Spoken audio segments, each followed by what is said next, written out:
Welcome to J&N. This week, we got the first episode up last week, and we started kind of talking about, which direction we wanted to go. And we're talking about some of the best podcasts out there. And I had, serendipitously had gotten a call from somebody that was asking me about, their opinion with this guy that they had been seeing. And they had, been using, words like, transparency and stuff like that. And they were asking me about this. And you and I were trying to do some show prep, and so this story kind of molds together in a way that when we were looking at some of the best, there's this show called Call Her Daddy. Call Her Daddy. And let me tell you something. I hadn't heard this show. If you haven't seen this, we're going to link it into here, and we're going to hit some of this. I want you guys to hear a little bit about this. I'm going to plug it in. You can drop in here, and we'll play a little bit of this. And then I know, Monte, you had heard some of this. I had listened to it, and I was like, oh, my God. It's sort of like Howard Stern from the female's perspective, and it's all about sex. And, I mean, she doesn't hold back on any of it. And you're talking about, when we're looking at some of these podcasts, she was like the number 8 podcast. Yeah, on one list I saw her in the top 5.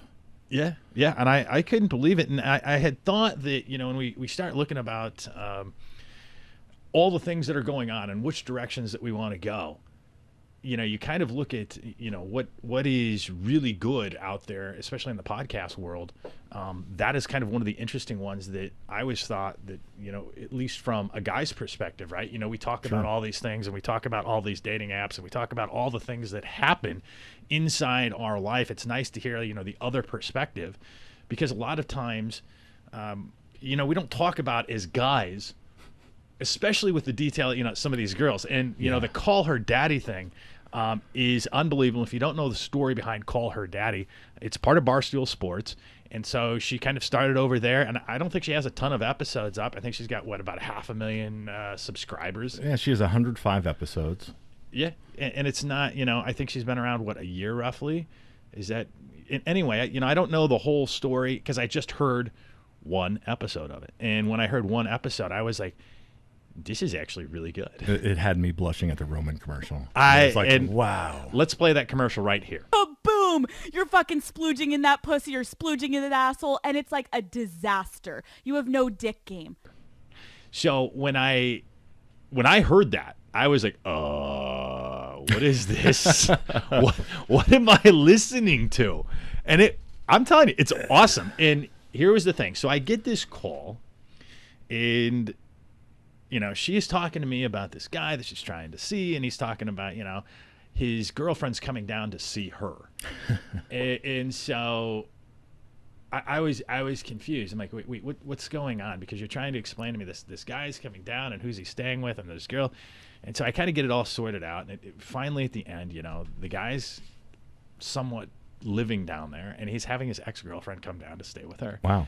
And so he's trying to explain to her in this moment, hey, I've been fully transparent with you. I'm not down with this. I'm trying to push it away, or I'm trying to give it a break. And she's not really picking up the emotional, the whole thing. The hints. Right. Yeah. So, she's like, well, Jay, what do you think about this? And I'm like, well, I don't want to be the one to hit you with the emotional 2x4. But somebody does. Somebody has to. Yes. He's not that into you. If he is having his ex-girlfriend come down there to stay with you, it's probably not the right thing. Yeah. And so inside of this conversation going, she starts telling me about Call Her Daddy. And, when you listen to the show and you listen to what they're talking about, and you listen to the perspective of not only if you haven't been through therapy, if you get a chance to go through therapy, what it brings to the table, right? It brings this super honesty that you can talk about not only things with life, but things sexual in the bedroom. And with her, I mean, everything's on the table. I mean, so it was great. It's kind of unbelievable how much she really lays out there. I was surprised. I've yeah, never heard anybody talk like that. Right. Woman. And I sort of was shocked because I kind of go, I took a step back because I think sometimes when we do stuff like this, there's a little bit of stick, or we become kind of a character behind the camera, and we do things because we need to do We're trying to do something for the show. And so when I'm listening to her, I'm trying to actually sort out what she's saying and what she's really doing. And she was talking about going on this trip in this particular episode. Yes. And so in this episode, she was going to go and she's going to stay in New York. And in this time it's staying in New York, she was taking a trip to see another guy. But she has a date in New York before the date with the main guy that she's taking the trip for. Right. So the night before. Yeah. But, here's the thing that sort of, kind of sparked all this conversation was, I was telling somebody else that you kind of get into this dating world, and you could be dating, maybe 2 or 3 people. I've been married 23 years, man. Yeah, so you don't have a clue. I'm so out of it. You don't have a clue what's going on with the whole dating apps and everything else and how it kind of works, and I don't think a lot of people do. And so it was a little bit interesting from the female's perspective, because I think a lot of people end up dating in this kind of you end up 2 or 3 people, and I don't even know if you want to call it dating. I think there'd be a small pond. Yeah, I mean, I listened to her and what she was talking about, and I thought, well, I don't think it's really unfair to in this particular, if you go have a drink with somebody, is that a date? I don't consider that a date. It is if it has romantic intentions in the long term. Dude, you're married. What are you talking? No. Nobody goes on a first date and be like, I have romantic intentions for you in the long term. What? Well, no. So it's just a drink. Yeah. Okay. I think you start out. That's the way that So you're telling me I can ask girls out for a drink and I won't get in trouble? Well, that's on. I wouldn't think it would be a big deal if you're going to go meet as friends. Oh, I'm going to try that and say Jason said you could do it. Yeah, you deal with your wife on that one. That has nothing to do with me. But when you listen to her perspective as she goes through this, you kind of you sit there and you have these kind of conversations in your head, like for me, I don't think it's always a huge deal if a girl's out there dating. When I say dating 2 or 3 people, you're kind of feeling out. Who do you like? What do you? There's a certain time period that you're okay with that. Like, I think it's fine to go out just because you're trying to figure out all of these parameters, and you might not know yourself. I mean, if you had to hit the ground running after 23 years, oh my goodness, it's kind of a nightmare. And then depending on what age group you're in, if you're 20s, 30s, or 40s, each one of those has its own particular stigmas, and whether there's kids involved or there's no kids involved, or if there's jobs involved, or 100 other aspects that go along with that. Yeah. And she gets unbelievably graphic throughout the whole thing, which is, I think, is great. I think it's fine. I mean, we're going to plug some of it in here. Okay. And we're going to drop it in. So this is definitely going to be an explicit podcast. Oh, yeah. Yeah, definitely. Okay. Yeah. Right. So it's just for those thinking this is a Disney podcast. No, it's not going to be. And I think, we talked about, some of the content and where we were going with this. We need to kind of play around with some of this. Mm-hmm. Real authentic stuff that you hear it from the girl's perspective, and I think it's good. I think so too. It's like I said, 23 years married, and this is the first time I've really heard a woman talk like this so bluntly. And the real question I have for you is if you're dating 3 people, if a woman is dating 3 guys, and what if dating by that means sex? So the stigmas in my day anyway of a girl out there having sexual relations with 3 guys at one time, not at the same time, but within a couple of days and stuff like that, would have been labeled, I suppose, a slut back in you got to be careful here, because this is a if a guy does it, he's a hero, and if a girl does it, she's a slut. And so I sort of back off on that stuff, because I think it's a 2-way street, and so it doesn't bother me as much. I think it kind of depends on how you label, quote unquote, your sex and your whole relations on where you're at with everything. So it doesn't, it wouldn't bother me a ton, I guess. Now I'm not saying you don't want to know, though. You don't want to know, but you also don't want to do this for a large period of time either, right? Sure. You kind of come in, and it's sort of kind of a mutual thing, where somebody comes out. It's not hidden behind your back, where you come out and say, hey, you know what, listen, just full transparency. there's a couple of the people I'm talking to. And, you don't say, we're just doing it missionary position and stuff like that. We don't get into the sexual details of Okay. being like, you know what, I was with this girl last week and she got on top of me and she wrote it this way because she was listening to Call Her Daddy. Well, Cowboy's the best. Right. Anyway. You don't want to be like, hey, come here. I want you to try something, but listen to this podcast first. So in kind of what I was doing, so when this girl had reached out to me, I'd heard this Call Her Daddy because I was explaining this whole thing to her about like, sometimes guys will date 2 or 3 people, and so are girls. And it doesn't mean that necessarily they're always having sex. It doesn't always mean that they want, even a long-term relationship. Maybe it's just a drink. Maybe it's just companionship. Maybe it's 100 other things that happen with that. Yeah, loneliness, right? Yeah, especially with COVID and everything. People are lonely. Yeah. So here's the thing. I get done.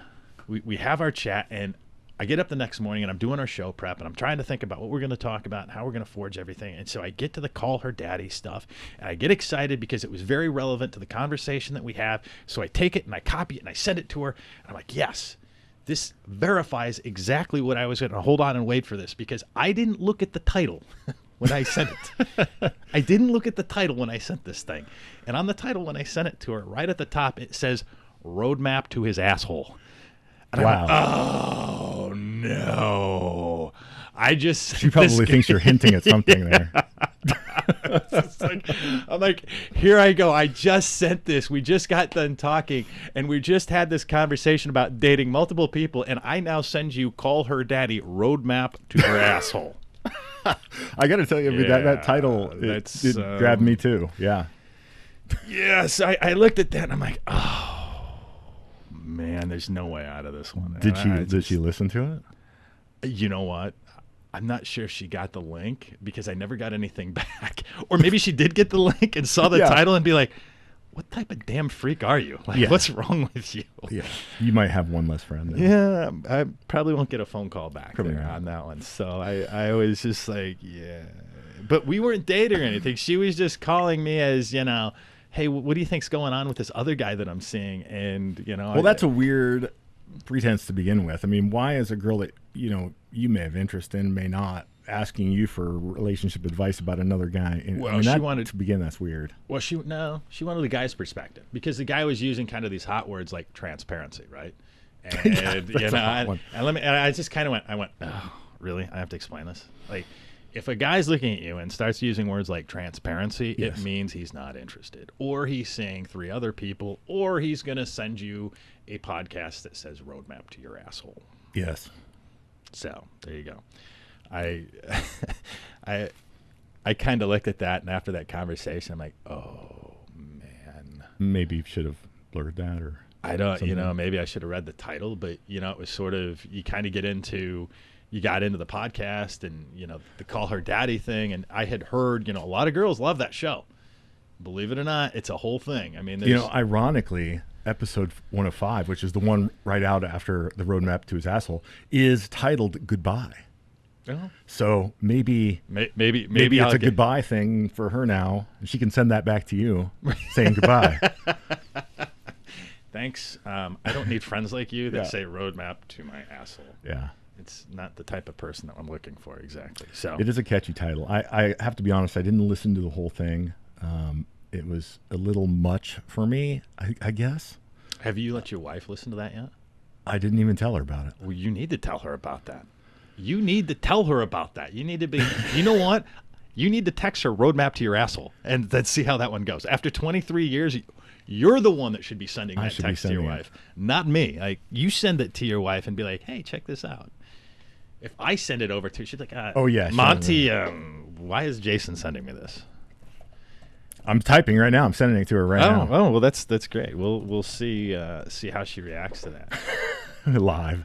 She'll come down here and scream at us. What are you guys doing down here? And, when we looked at it, part of, and this sort of segues a little bit into, kind of the greater podcast that she was doing as part of Barstool Sports. Mm-hmm. And, hilarious. I think, great. When you kind of look at from the guy's perspective of what Barstool Sports is doing, I think Barstool Sports does an awesome job on the women's side of things where they get to, break things down. And it gets away from kind of this, the stigma of ESPN and ABC and NBC where everybody has to be so damn perfect 24/7 and you're confined by so much of the network stuff. And when we have that network stuff, you're restricted in a lot of ways, and so that to me gets very difficult. Gotcha. My wife just peeked in here and shook her head no. Oh, I saw the door open over here, and I went, uh-oh. You're like, uh-oh. And I was like, I'm guessing she's taking the title, much like your friend did. I'm guessing she takes the title literally, and I'm probably on my own for lunch now. Yeah, well, what are you going to do? All right. If I can't send her a dirty thing after 23 years. Yeah, I was going to say, it's probably not the first thing that you've done. Though. It's not. So, and we could talk about that. I think she'd probably, she might shoot you on that one. Be like, maybe. I have the guns down here. So. Yeah, this whole Van Zetten thing, that's not going to work out for us. No. Yeah. But, when we look at the Barstool Sports and we talk about, what they were doing, from the girls' perspective, they've even kind of reached out into, I think the relationship side and the bars, in the sports side of things. So I think there's really a lot of good things that start to happen there that I think is interesting from a lot of different perspectives. Absolutely. I like Barstool Sports on TikTok because they have just hilarious videos up there. I've never heard of this one, but, I like watching people fail. That's my favorite thing is fails. Oh, yeah, those are great. Yeah. So just watch people fall on their face and get hurt, break legs, arms. It's great. Well, let's take a quick break here. Let's pick it up, and we'll look at the fails here right after these words.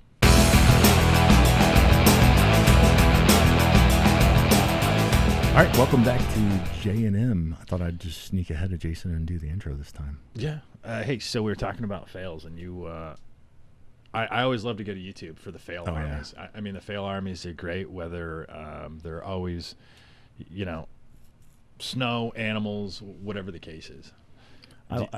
People is, I like animals. I don't want to see animals get hurt, but people are mean, and I like watching them hurt themselves. There's nothing better than that. Yeah, like the skateboarding ones where they go up and they fall on their face. It's going to be disastrous at first. It's like, why were you trying to go down a 20-foot wall on a skateboard anyway? It's like, right. What? Right. Yeah. What are you doing? Yeah. So, when we look at that, those have just an amazing amount of views, and it's just clip after clip after clip. And it's always funny to see.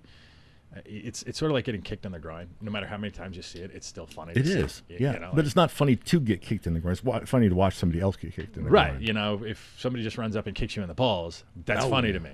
Right? Yeah. You don't want to be that guy, but it's funny when you see that, and it never fails. And it's better if it's a midget. I don't know why. If a midget kicks you in the balls. Yeah. Why is that?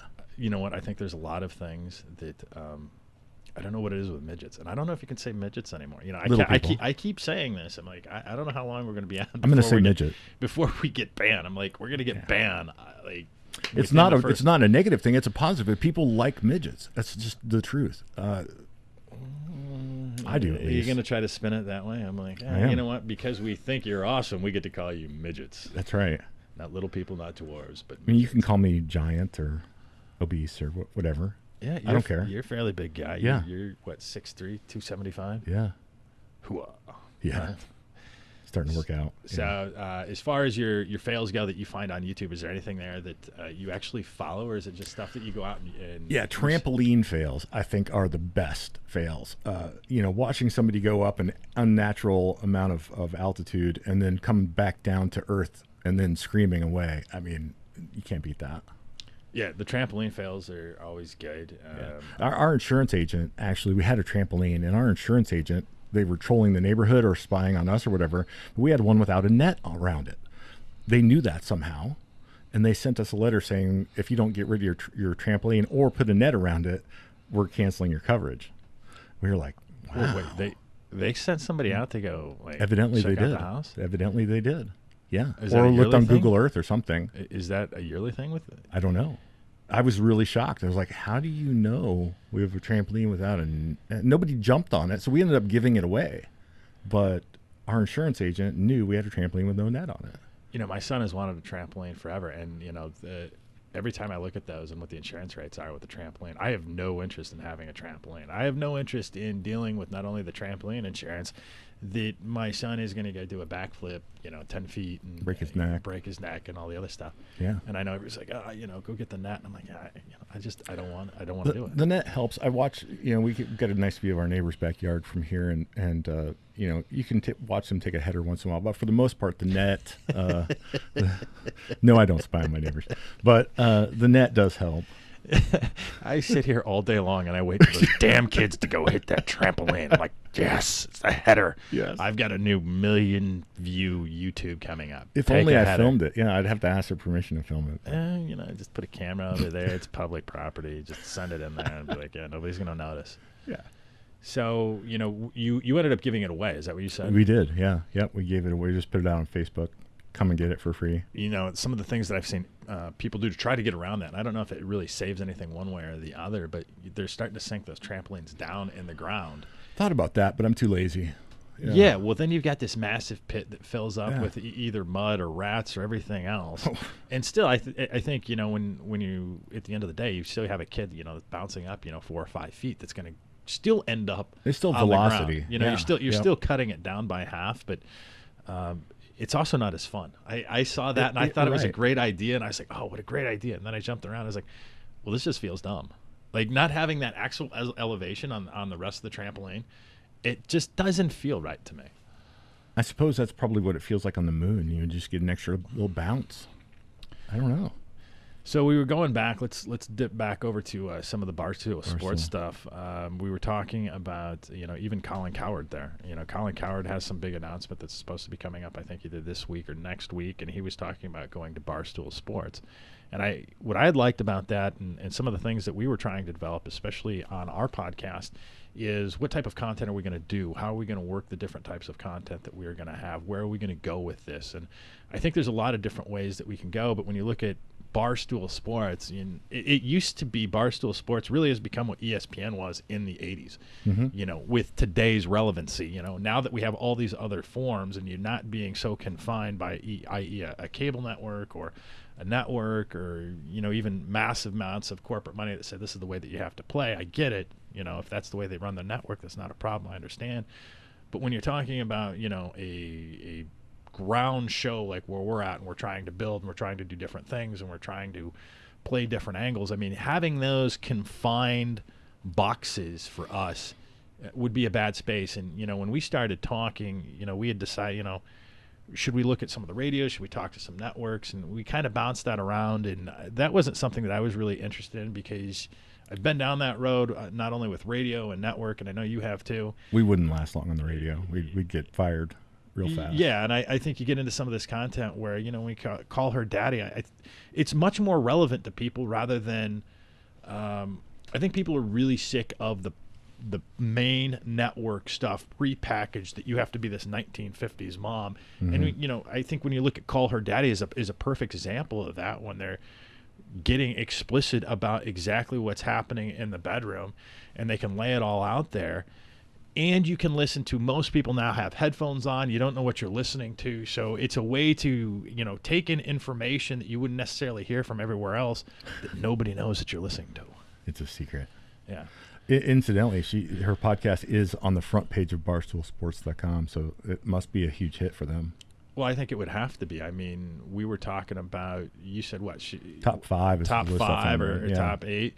And how many millions of views is that? I mean, is it a huge deal? Because I was surprised that even at number 5, she didn't have that many subscribers, considering 144,000 subscribers is what she has, but it pays per million views typically. So per 1 million views, roundabout is about $7,000 of income. Yeah. Now it has to cover production costs and all that kind of stuff, but.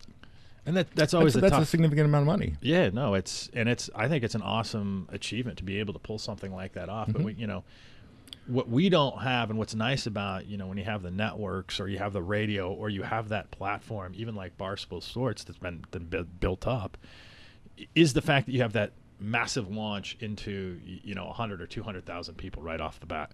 Yep. You're not building literally one by one by one by one. You got to send it over to your mom and be like, Mom, listen to this. But you could, I mean, like we are. That's an advantage. We're building it up one by one by one, and we have a pretty good audience already. And your mother's gonna listen to this week's episode. Are you gonna tell your mom about to Call Her Daddy? Yeah.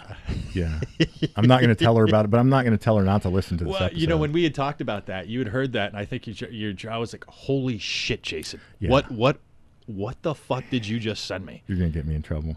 And I was just like, I was kind of dumbfounded too, and I was like, oh, did you hear the Roman commercial? I mean, the Roman commercial was even better than I think. You know what? I do want to give a shout out to Roman, just because I think it's great that when you're able to come on and you're able to back podcasts, especially independent podcasts like that, and let the talent, if you will, be able to write that commercial. I guarantee you, nobody over at Roman said, oh, let him come in your pussy and spooge all over the place. Nobody wrote that for Roman. And I can only imagine the people at Roman going, oh, but it works. It works. Yeah. And it definitely works with her. And so I think, I got to hand it to companies that come out that are able to do that. And, I have seen a few Roman commercials on TV. Yeah. Late night. They're tame. Those are tame compared to this one. Yeah. Let's insert that yet again. Huh? Hold on. Roman is coming through. Hello. My name is Roman, and if your penis doesn't last long, have no fear. I am here. Okay, guys, Roman swipes, if your boyfriend, if you listening to this, if you're splooging a little, if all of a sudden you're like, don't do it, don't fucking do it, and then kaboom, you're fucking splooging in that pussy or splooging in that asshole, and it's like a disaster. You have no dick game. Have no Roman swipes. Guys, they are clinically proven to help you last longer in the bedroom. They are effective, easy to use, and fast. Do not require a prescription. They are super discreet in unmarked packaging, so you can put it in your fucking pocket, you little weirdo. No more. And then you go to Pound Town till the sun fucking rises. Woo! As a guy, I was listening to that. I went, I feel less of a man now. I don't know if having a girl talk about your ED deficiencies and coming quickly might be the best advertising shot to men, but if it's down and it works, okay. Well, there's a lot of guys out there. I'm not one of them. I mean, never. There's no small penises are coming quickly here. No, definitely not. But we do support the little blue pills. Yeah. Where was I going with that? I don't know. It's a refreshing. This stuff used to be in the closet. You had to go to your doctor to get stuff, and is it a horribly embarrassing talk? I can only imagine. And to speak so openly about it now is kind of refreshing, I guess. Not really. I think if I have to critique the ad about Roman there, I was listening to that, and here's this one. If you haven't seen her, she's insanely hot. She is an insanely hot blonde. Yeah. And there's nothing probably more demoralizing than having this insanely hot blonde being like, well, if you have erectile dysfunction and you come quickly and you're just basically a loser, don't feel bad. Roman's here to save you. You'll never sleep with me, but Roman will hook you up. And I was like, I went, what is going on here? And it doesn't. I don't think guys talk quite like women is honestly about their open sex, because I know a lot. I don't really know any guys that have taken a little blue pill, but I know obviously with the market out there, my point to that being, I know that they take it, but they sure as hell don't talk about it. They don't brag about it. No. And I wonder how many times guys take those and they just don't say a word. Like, to everything's anybody. Just fun. Oh, yeah. Yeah. So, we're not going to talk about that. No, absolutely not. Charlie Sheen talks about it. I mean, he's the only one I've really heard brag about the little blue pills, and because all the drugs that he takes, he has to take the. Well, I mean, when you're ripping cocaine off of 18-year-old bodies, I mean, that's makes it difficult. It would make it difficult to probably perform under those conditions. Yeah. And you're sleeping with 20,000 porn stars. I mean, that kind. There's it has an effect, right? I mean, I think if you're going to date Charlie Sheen, you know what you're getting into. I mean, I don't even think you really have to ask. Are you dating one or two or three people, Charlie? No, I'm dating like 25. Yes. This morning. That's just my morning. Yeah. Wow. Well, I think the open and honesty thing that we talk about is, and I think as a lot of guys, is kind of we're talking about Roman and trying to get, wherever you need to bolster yourself up, obviously in the room, whether it's the hardware problem, right? If you got to do little blue pills or Viagra or whatever that case is. They make pumps too.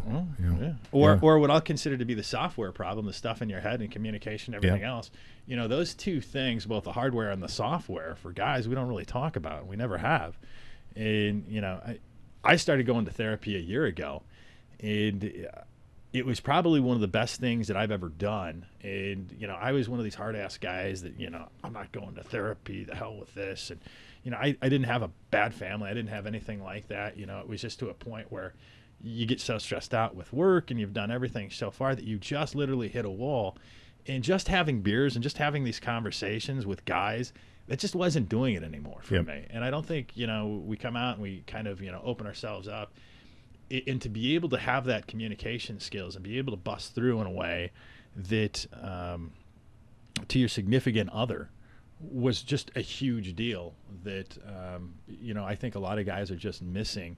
And I think the shame comes with that. There's that shame of going out, well, I'm not going to go to, a therapist. Not that I'm saying I'm going to scream out or, put on my Instagram my little blue pill unless I'm sponsored by Roman. But we don't talk enough about it. And I think there's a lot of times that, it's really detrimental to us as guys, not only the bedroom or where those things lead, because if we can't ask what we want in the bedroom, right? I mean, have been married 23 years. Right? And just sending call her daddy. Yeah, right? got me in trouble. Yeah, it was going to get you in trouble, right? So now imagine you want to try something out sexually in the bedroom. If I can tell you this, being able to talk to your girl behind closed doors with an open and honest vernacular, if you will, and being able to say, this is what I want, this is what I need, those are healthy things, but it's really hard to talk about. I mean, you got to go, yeah, could you stick something in my ass for me? Did you wow. Did you hear my podcast, The Roadmap to My Asshole? It's super trusting. It's super, you got to throw it out there, and it doesn't matter what it is. I mean, you could be talking about the intimacy of just, a blowjob. Like I get this, when somebody says, well, how do you like it? Like, I don't. Without teeth, preferably. I mean, keep the buck teeth in. Right. That's sort of the guy's kind of standard. Like, yeah. I don't know. Like, isn't, and you get all uncomfortable. And Yeah. how do you specify? Right. How do you specify that? I had a friend, used to be a friend, and I was using his computer one day. And you know how when Google, when you type how to, and it'll make suggestions based on your previous searches. I typed in how to give a blowjob. It came up. I was like, whoa, this is a 45-year-old single guy. And I'm thinking to myself, why is a 45-year-old guy Googling how to give a blowjob? And I'm thinking, maybe he hasn't come out of the closet yet. Maybe. I don't know. Or maybe scarier yet, he did that so that he could give instructions to somebody else on how to do it. And either way, it was scary to me if you knew the character. But yeah, it was a little weird at that point. Well, the reason I brought it up is when I was listening to Call Her Daddy and what she was talking about. In this particular episode, she was talking about how to ride guys. And this is all from the female's perspective of, how they can come and how they can control what feels good for them when they're on top. And so I'm sitting there listening to it, and it's great. It's all about her. I got it. But then they kind of get into, well, this is what I think the guys like, and they're talking about it. I'm like, That's no, probably not it at all. that sucks when you guys do that. But give me an example. She was talking about, they were in this particular part when, she's on top and she's riding him like the pogo stick in this particular one. And I go, when somebody does that, it's just, it doesn't feel right. And the reason it doesn't feel right, and from either partner's perspective, is the fact that you're not really doing what works for either you or her. You just have this kind of stigma that, I'm on top and I'll just hop up and down and everything will be fine. Yeah. So from the woman's perspective in this particular episode was them working on, with women on really how to control your climax and what what feels good with you. And specifically, when you get on top, they were telling about positions, about laying down, and not necessarily doing two different things, but working on, when you're on top, do what feels good for you, because, really, you got to take turns. Right. It's kind of like a 69. It's like, neither of you are really having that great of a time because you can't concentrate on what's being done to you. Right. And I think, if a girl's going to get on top, she needs to be taking care of herself. Do it for her. Yeah. Do it for her. And I'm all for that. That's her moment. Get on top and work on right her off moment. into the sunset. That's right. Yeah. Right. It's your job to come when you're up there, because I can't really do anything. It's sort of like, this is all for you. That's great, because I'm pegged to the bottom here, so I can't move. You're stuck and you're locked in, and you're like, I don't know what to do here. There is a certain feeling to being on, stuck on bottom like that, and that you're, she's the primary one. How do I say that? Man, 23 years of marriage, I've forgotten these titles. But you see, I don't think you talk enough. I think that's the problem. That's probably it. All right, let's take a quick break. We'll come back to We'll who's on top and how right after this. Restart this. Yeah, welcome back to J&M. We are talking about who's on top and how. And no, that's not an Indian name. That is the subject. Like I said, you're going to get us banned. If it's not the cum shots or anything else, it's going to get us banned. It's going to be that. It always kind of makes me laugh. When you listen to Call Her Daddy, we can say pussy, fox, shit, all the other things, but what you can't say is don't say midget. Yeah, an Indian midget. Oh my goodness! If you have an Indian midget, that's you guys went too far over there. Oh yeah, stop it. Yeah, but when that's where we have to stop. This is kind of what she was talking about from her perspective is I don't think a lot of guys talk about it. I'm sure there's a sex episode out there for guys, but a lot of times it just turns into just kind of the crude guy bar tab sex stuff. Yeah. And I think it does get missed on the fact that not taking the time to focus on them and what they want inside of their needs. And then more importantly, being able to communicate what you want inside the bedroom. That's why, when you talk about, specifically, getting a blowjob, and if they're not doing it right and it sucks, what do? You go, wow, you really suck. No, that's not a compliment. Yeah, right. No, that's not a good thing. But chances of ever getting another one after that are slim. That's not going to go over well, and it's probably not going to be, Maybe you need to Google how to give a blowjob and send that to. Well, and then you get into the dangerous porn land of well, do I go out and I find this girl and this looks really good and she's really hot, and then all of a sudden you're like, yeah, can you do this? Can you try this out and see how that works? Yeah, I don't think that's going to go over very well either. No. So I think, when you kind of get there, and this kind of goes on to that whole early on dating thing, is sort of building that real kind of trust vernacular to go to those weird places. Mm-hmm. And I think it's much easier, as I have gotten older, younger girls definitely don't have, maybe the experience and all the stuff to emotionally be able to talk to a guy. And I think this is a two-way street too. More so on the guys. The guys aren't communicating to them. They just put up with, listen, I'm going to come. Whether it happens in 2 minutes or 10 minutes, it doesn't really matter, because if you suck at it. Are we talking about a 20-year-old girl here with you? Or? 20, 30, 40. Two minutes? Yeah. It depends on what's going on. But, I think when you have to sit there and you have to explain it, explain what you like, it's so hard to do that. And then not to feel like you're a professor of right. You don't want to be a relations. professor of sexual, fantasies or anything else, and be like, how much porn have you watched? Give me your porn history, right? Yeah. No. Yeah. And we delete that on an hourly basis. That's automatic delete.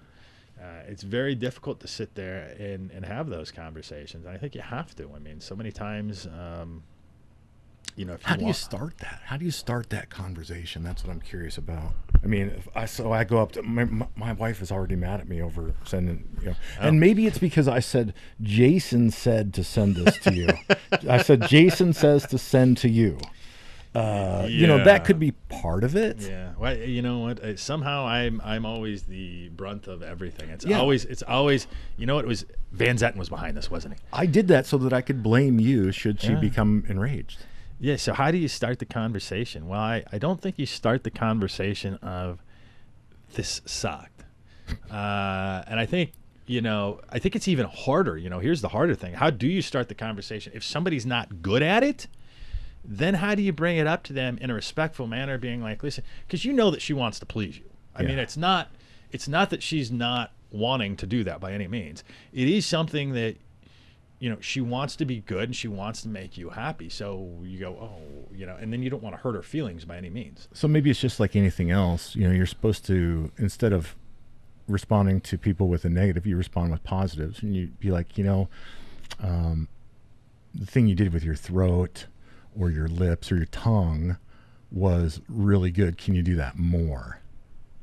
Right, but less teeth, more tongue. Right, less teeth, more tongue. Instead of 2 fingers, can we do 3? Yeah, I mean, we could raise raise it to like hairbrush handles type stuff. Right. I don't know how you approach that. I mean, that's kind of where you get into. You hope that you have like an honest relationship. But I think there's this. I mean, you don't bring this up on the first date. I mean, when you're sitting at the bar having a drink with some girl. Well, you might. Honestly, you might find a freak that actually likes. Well, that kind of stuff. I mean, forgetting that, but I think you could certainly. I don't know if you want to get into sex on the first date, but I think you can be talking about sex on dates 3, 4, and 5 because you're both new. What's wrong with sex on the first date? I didn't say there was anything wrong with sex on the first date. I said nothing about that. Okay, so I'm just simply saying. Why is that frowned upon? I don't know. Well, what if you hit it off and you're like, this person's my soulmate, and you know it right then and there, and I don't think there's anything wrong with sex on the first date. I think it's probably, I don't know if I want to say it's a good thing, but you're insanely attracted to somebody if you're having sex, and I don't think that's entirely a bad thing. I think people, don't really kind of look at what the emotional response is. That you've gone out and you've really connected with somebody. It's not like you do. I'm not saying do it every night. I'm just saying if once in a blue moon, if once in 5 years you meet somebody and you're just. You just click and it's instant attraction for both of you, and it's like and I think that's not that I would say everybody that probably is listening to this has one of those stories where we're really connected and there's this great emotional connection and it was good. And I think the other thing is as we get older, you kind of need this more emotional connection to sex. Before, like, sex is sex. When you're young, it seems more shallow. Right, yeah, right. Yeah. All I want to do is I just want to go fuck and I want to come, and that's all I want to do. I don't really care about talk. And then as you get older, you're like, you want the emotional connection. I've been there and done that. Connection. Right, and you find out, and so when we start talking about how do you have these conversations, you want to be really connected more on an emotional level earlier on inside of the relationship early on, so you can have that conversation. And girls are figuring that out because a lot of girls now want older guys. The dad bod's a popular thing. They say in the 40s is the new 20s, and I think part of that is because they're realizing that the 40-some-year-olds understand that connection and can connect with them on a different level. Yeah, I think you get up above 40 and it's sort of like we've done enough of the one night stands. Yes. And you get there and you want something more, and you want to have that communicative ability. And I do think certainly women by a large margin have the ability to do that more than what guys do. And maybe that's just a simple maturity factor that really when girls might be at 35, you get to 45 and you're kind of on that same plane finally at some place that you can have that. I also think you just have to screw up a shitload of relationships to be able to have that. I mean, you've got to have good ones that you blow. You got to have bad ones that you blow. You got to have you got to have this large swath of things that when you sit down there and you go, you have knowledge. You got knowledge about it, and it's just like anything. It takes practice. It takes practice, and it also takes courage to come out and have the conversations too. That's true. I mean, I think if you're going to go out and date, I think you need to have these conversations. You don't need to go run and sleep together, but we're new. How are we going to talk to each other without offending each other early on, because I think that's always a tough thing, And if it's not sex, it's, do I look good? Are you liking what I'm wearing? Do you like what I eat? Do you like what I make for food? All of those types of things, It comes back to the love languages. You've got Right. a bunch of different love languages. Love languages, Talk. attachment theory. Yep. You can take your pick on a lot of that. And I'll tell you, through therapy and stuff that I had went into, attachment theory came up, and, I was picking just awful women. I mean, they We were all just, have. Yeah, no, it was bad. I mean, and it got to a point. I was like, I had this little epiphany through therapy, and it was a very simple thing of why am I picking bad women? And then all of a sudden it was like, well, what am I attracted to? And in my particular case, you and I think this is a lot of things with guys, that you're attracted to broken women, therefore you think you can save them. Same with women. They do the same thing with guys. Right. And so, attachment theory basically says that there's three types of people out there. There's secure, there's anxious, and there's avoidant types of people. And 50% of the people are secure, 25% are anxious, and 25% are avoidant. And inside of those attachment theories, the avoidant and the anxious types are always drawn together, which is oil and water. In other words, somebody feels like, hey, you're too good for me. I can't believe you're with me. And the other person says, you need to slow down. So what's the natural response? I want to pull you closer while the other one's trying to push away. Yep. What does that do? It creates nothing but disaster and chaos and drama inside the relationship. And so kind of when I was going through this, I was able to say, oh, well, 95% of my problem was stop picking broken women. And you kind of get to a point and you're like, duh. I mean, what's hard about that? Well, it's hard when she's, a 6 foot insanely hot blonde that you go, I don't care. I can save you. At least tonight. Right. And I think it's this thing, I think this built-in chivalrous thing as guys that we think that we have to do. And we all think that we have these superpowers that we can come in and we can save you as women, and we can't. No, that's true. We can't save them, but what you can do, and this is where it gets into, you've been doing this a little bit longer, is you find out that it becomes a friendship, and then it really turns into more of a partnership, and you want to have somebody in there that wants to be your partner, right? Say it's beyond the sex, it's beyond the friendship. You really respect and you really want somebody there with you, and you want to have that emotional response. And when you get to that point and it all becomes clear, you're like, I can now sit down and I can talk with somebody. Not even this is not a dating thing. This is not just sitting down and having dinner, and I can go around 2 or 3 people, and within about the first 5 minutes I can go, you're secure, you're anxious, you're not, and I go, I'm not even gonna mess if you were going to date people, you can identify it now almost immediately and go, no, because I know what my type is. I have an anxious personality, right? And so I'm always wondering, well, it's hard for me to, I'm always panic. I can't believe you're with me. You have all these internal things.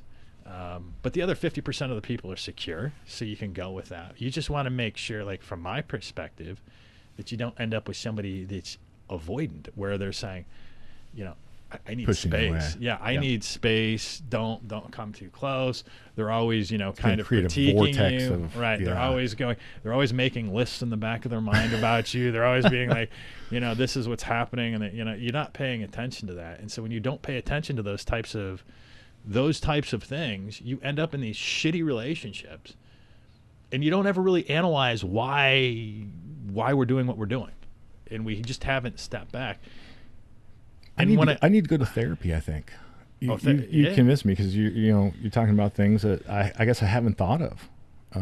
I guess I didn't know I had any kind of a problem with communication, but evidently I do. So yeah, I think honestly, I've started talking about my experiences publicly probably about a year ago. And again, I bring it up that you don't have to be beat by your dad, or you don't have to have, ass beat stuck in your closet. You don't have to have, you have all of these experiences that you just kind of hit a wall, and all of a sudden you just have limited resources. You know, I was listening to Howard Stern, and he just did an interview with Paul McCartney, and they were specifically talking about the song Help that John Lennon had put out. And they were playing it, and they were literally talking about this, that, you know, here was John Lennon, roughly, you know, 30, 40, somewhere in there, and he writes this song Help, and Paul McCartney was talking about, you know, when I was a kid, you know, I had it all together until I hit, you know, later in life, and I had nowhere to turn. I need help. And not just anybody, I need help. And the song goes on to talk about that, and having that perspective, you know, it kind of goes, you know, this has been something that's going on 40, 50 since, you know, the beginning of time, is guys that we don't talk about. And here's John Lennon talking about in the song Help that he needs help, and not just anybody, to come out and you know, to heal and to be able to have these conversations. And, you know, I tell everybody, I'm like, you know, you don't have to go to therapy, you know, every week, and it doesn't have to be super heavy stuff. It can be, you know, once a month or whatever it is for what your needs are. I think just to learn to communicate those types of issues. I mean, communication is communication. Doesn't necessarily have to be about a specific topic.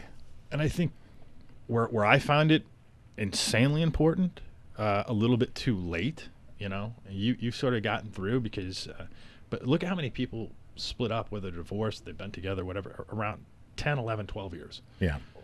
There's kind of that point in there so I say, you know, that 10 to 15 year kind of danger zone. There is, and you feel it when you're in a marriage that long too. You can feel it at the 10, 15 year. You know, we had some close calls. We were like, you know, I don't know, is this worth it or not? Right. So yeah, and it's still there. And depending on when you hit that 10 to 15 years, you know, you're probably somewhere around 35, and you've been together. You just haven't had somebody else's perspective to kind of walk you through. When you kind of think, hey, I'm 35 years old. What if I don't want to be with this person till the rest of my life?